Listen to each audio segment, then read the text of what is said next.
Meeting the love of your life is something that most people dream about. But for Sofia Alvarez, her dream turned into a nightmare that no one could have ever predicted. Sofia was a bright and ambitious young woman living in Madrid. She was only 17 when she first met Daniel Moretti, a wealthy Italian businessman nearly twice her age. His charm, confidence, and luxurious lifestyle were intoxicating to a teenager who had only just begun to taste freedom. He swept her off her feet with expensive gifts, trips across Europe, and promises of a life most people could only imagine. Within a year, the two secretly married, far away from her disapproving family, who believed Daniel was too old and too controlling. To the world, they looked like the perfect couple. Their photos on social media painted an image of happiness, yacht parties, five-star dinners, and romantic escapes to Paris and Rome. But behind the closed doors of their villa in Marbella, the truth was far darker. Sofia's diary later revealed that she felt trapped. Daniel's controlling nature had turned suffocating. He dictated what she wore, who she spoke to, and even how often she saw her parents. He convinced her to drop out of university, promising that he would take care of her, but slowly isolating her from everyone she had ever loved. In early 2021, Daniel announced that he had purchased a sprawling estate outside Seville, a property he said would be their forever home. Sofia didn't argue. She never did. By this point, she had learned that defiance came at a cost. Daniel's temper was unpredictable, and his anger often left her bruised and terrified. On a warm spring night in April, the illusion of the fairy tale finally shattered. Neighbors later recalled hearing shouting from inside the villa, something unusual for a couple that seemed so composed in public. Sofia had texted her best friend only hours earlier, saying she wanted to leave him and was looking for a place to stay. The texts stopped abruptly at 11 p.m. The next morning, Daniel called police, reporting a home invasion. He claimed that masked intruders had broken into the estate, tying him up and taking Sofia away. When officers arrived, they found Daniel shaken, bound with ropes, and claiming he had barely escaped with his life. He told them the criminals had demanded money and threatened Sofia before fleeing into the night. But detectives noticed strange details. The ropes around Daniel's wrists were loose, too loose to convince seasoned investigators. The security cameras in the villa had been deliberately disconnected hours before the supposed break-in. And when officers searched the house, they discovered signs of a struggle, but no forced entry. The picture was starting to look suspicious. Meanwhile, the search for Sofia grew desperate. For days, Daniel played the role of grieving husband, standing before cameras, pleading for her safe return. His sorrowful speeches and trembling hands made headlines across Spain. But cracks in his story began to emerge. Phone records showed that Sofia had attempted to call her mother at midnight, only minutes after her last text, but the call was never completed. GPS data from Daniel's car revealed he had driven to a remote area outside Seville the same night Sofia vanished. When investigators went there, they discovered tire tracks leading into the woods and a shallow patch of disturbed soil. Inside that soil was the lifeless body of Sofia Alvarez. Her wrists were bound and her face showed signs of suffocation. The discovery horrified the nation and shocked those who admired the couple's seemingly glamorous life. But the story was only beginning to unravel. Detectives pieced together the evidence. Sofia's diary told the tale of years of manipulation, control, and fear. The smartwatch on her wrist revealed her final hours, recording an elevated heartbeat at the exact time Daniel claimed he had been tied up. The timelines didn't match. The so-called intruders were nothing more than a fabrication designed to cover a cold-blooded murder. When confronted with the evidence, Daniel finally confessed. But like most who were cornered, he twisted the story to his advantage. He claimed the fight got out of hand, that he never meant to kill her, that it was all a terrible accident. But the planning told another story. The disconnected cameras, the staged ropes, the carefully rehearsed lies, all pointed to premeditation. The trial gripped Spain for months. Reporters filled the courtroom as details of their toxic relationship were laid bare. Sofia's parents testified through tears, reading her diary entries aloud to prove how much she had suffered. Behind the mask of a successful businessman, Daniel was revealed to be a manipulative predator who had destroyed the life of a young girl who once believed in fairy tales. In 2022, Daniel Moretti was found guilty of premeditated murder, obstruction of justice, and staging a crime scene. He was sentenced to life in prison. The public called it the murder that silenced a dream. Sofia became a symbol of how love can be weaponized, how charm can conceal cruelty, and how sometimes the people who promise us the world are the very ones who take it away. But the haunting question still lingers. What if Sofia had managed to escape that night? What if her last phone call had connected? What if someone had reached her before Daniel's lies consumed her completely? The trial may have ended with Daniel Moretti behind bars, but the echoes of the case continued to ripple through Spain, long after the courtroom doors had closed. Sofia Alvarez had become more than a victim. She was a symbol. Mothers spoke of her when warning their daughters about the dangers of charm without substance. Fathers saw in her the innocence of their own children and feared how easily it could be taken away. The media dissected every detail of the trial. Headlines filled newspapers, debates erupted on television, and talk shows questioned how such abuse could go unnoticed for so long. People wanted answers, and they wanted accountability. Why had no one stepped in earlier? Why had Sofia been left so vulnerable? Sofia's parents, devastated yet determined, refused to let their daughter's story fade. They launched a foundation in her name, dedicated to protecting young women from abusive relationships and raising awareness about manipulation hidden behind wealth and status. The foundation quickly gained national attention, sparking rallies, conferences, and school programs, all focused on giving young women the courage to recognize the warning signs that Sofia herself had written about in her diary. Meanwhile, Daniel sat in his prison cell, silent and brooding, but his presence never left the public eye. Reporters followed every appeal, every letter, every word spoken by his lawyers. He had once commanded boardrooms and luxury parties. Now he commanded whispers in the prison yard. Some inmates saw him as a trophy, a man who had fooled the entire nation before being unmasked. Others saw him as nothing more than a coward, hiding behind money and lies. Detectives who had worked the case could not shake it from their minds either. Many of them admitted that it was one of the most haunting investigations of their careers. They had walked through the villa, where every wall seemed to echo with the shadows of control and fear. They had stood in the woods, where Sofia was found, her story written in silence and soil. They knew that no matter how many cases they would solve in the future, this one would follow them forever. As months passed, new details emerged.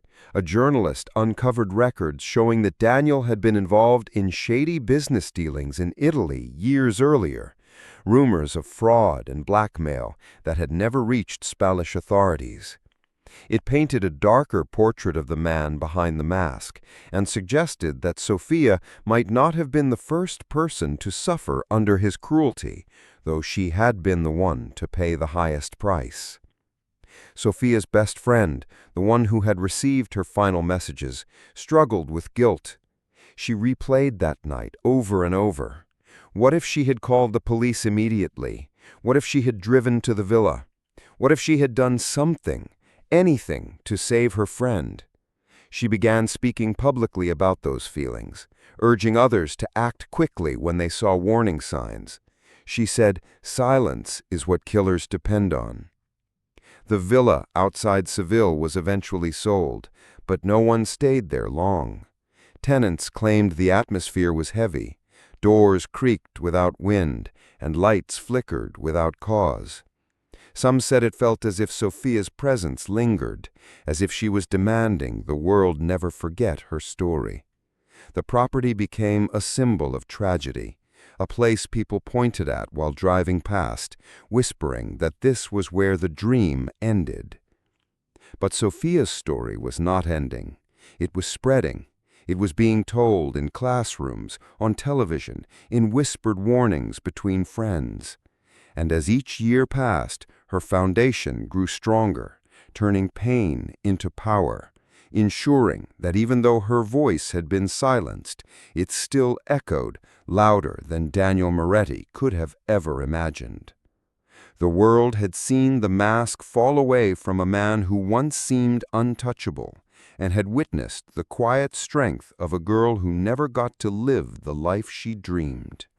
And though justice had come in the form of a prison sentence, the question remained, was it enough? Could it ever be enough for the life that was stolen?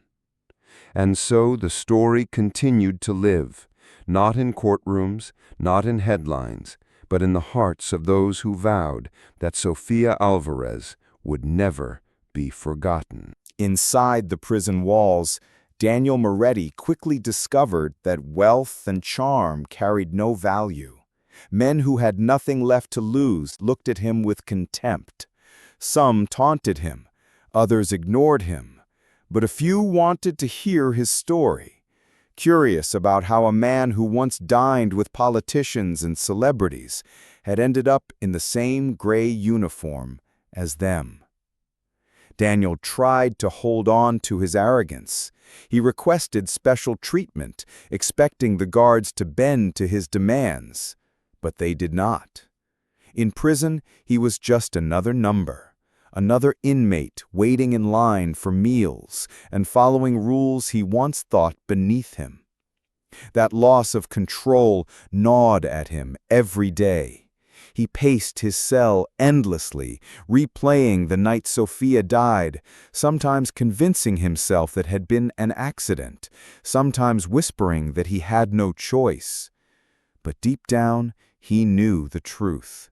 He had built a cage for her, and in the end, it had closed in on him too. Outside the prison, Sofia's foundation began uncovering stories chillingly similar to hers. Young women reached out to her parents and to volunteers, telling them about controlling partners, manipulative relationships, and secret abuse. Some admitted they had stayed silent because they feared no one would believe them. Sofia's story had given them the courage to speak up. And for the first time, authorities were beginning to take these testimonies seriously. Her mother devoted herself completely to the foundation. She traveled across Spain, speaking at universities and community centers, holding her daughter's diary in her hand and reading the words that once stayed hidden. She told young women that silence had killed Sofia and that their voices could save lives. Every time she spoke, there were tears in the audience, some from pain, others from recognition, but all from a shared determination that her daughter's fate would not be repeated. Meanwhile, reporters dug deeper into Daniel's past, uncovering financial crimes and affairs that painted him as a man who had lived in constant deceit. The glamorous image of the successful businessman collapsed entirely. In Italy, prosecutors reopened old investigations connected to his name, hoping to tie him to crimes that had slipped through the cracks years earlier. Back in prison, Daniel's world grew smaller. His appeals were denied one after another, and each rejection chipped away at the confidence he once displayed so easily. Letters he wrote to former business associates went unanswered. His fortune dwindled, his properties were seized, and what remained was a man stripped of everything but the memory of his crime. Some nights, guards reported hearing him shout Sofia's name, as if haunted by the very presence he had tried to erase. And yet, the world outside grew louder with her memory. Cities across Spain began organizing annual walks in her honor. Schools added awareness programs under her foundation's banner. Politicians were pressured into passing stronger protections for victims of domestic abuse. Sofia Alvarez had become a name etched into the conscience of a nation. But the story was far from over, because one night, a guard overheard Daniel speaking to another inmate in hushed tones. He mentioned things that had never come out in court, hints of connections, secrets buried beyond Spain, whispers of people who might have helped him cover things up before the murder ever happened. The guard reported it to his superiors, and suddenly, investigators wondered if Sofia's case was only the surface of something darker. The truth was still buried somewhere, waiting to be unearthed, and Daniel Moretti might hold the key, even if he did not realize it yet. The whispers that Daniel let slip inside the prison were enough to reignite interest among investigators. Detectives returned to his past, searching through old files, bank accounts, and associates who had once stood proudly by his side. They uncovered evidence of fraud, extortion, and links to criminal networks that stretched back years. But none of it changed the fact that Sofia had been his final and most devastating victim. Prosecutors pushed to add new charges, but Daniel refused to cooperate. He remained locked away in his cell, a man who had once lived in mansions, now reduced to 4 bare walls and the torment of his own mind. Whatever secrets he carried stayed with him, but they could no longer harm the world outside. For Sofia's family, the fight did not end with his imprisonment. Instead, they transformed their grief into action. The Sofia Alvarez Foundation grew into one of the most powerful voices for victims of abuse in Spain, funding shelters, educating young people, and creating hotlines that saved countless lives. Sofia's name was no longer tied only to tragedy. It had become a symbol of strength and change. Each year, on the anniversary of her death, hundreds gathered in Seville to walk in silence, holding candles in her memory. Her parents led the march, reading from her diary to remind the world of the girl she truly was, not just a victim, but a dreamer full of life and hope. Their voices carried through the streets, promising that her story would never be forgotten. In the end, Daniel Moretti faded into obscurity, known only as a cautionary tale of a man who believed power and money could shield him from the truth. Sofia, however, became eternal. Her story was written into laws, her face remembered in every campaign. Her courage echoed in every woman who found the strength to speak out. The villa where her life ended was abandoned, but her legacy lived on, brighter than ever. Daniel had tried to silence her, but in doing so, he had given her a voice that could never again be muted. And so the story closed, not with his wealth, not with his lies, but with Sofia Alvarez, a young woman whose life, though stolen too soon, reshaped a nation and reminded the world that even in the darkest of tragedies, light can still emerge.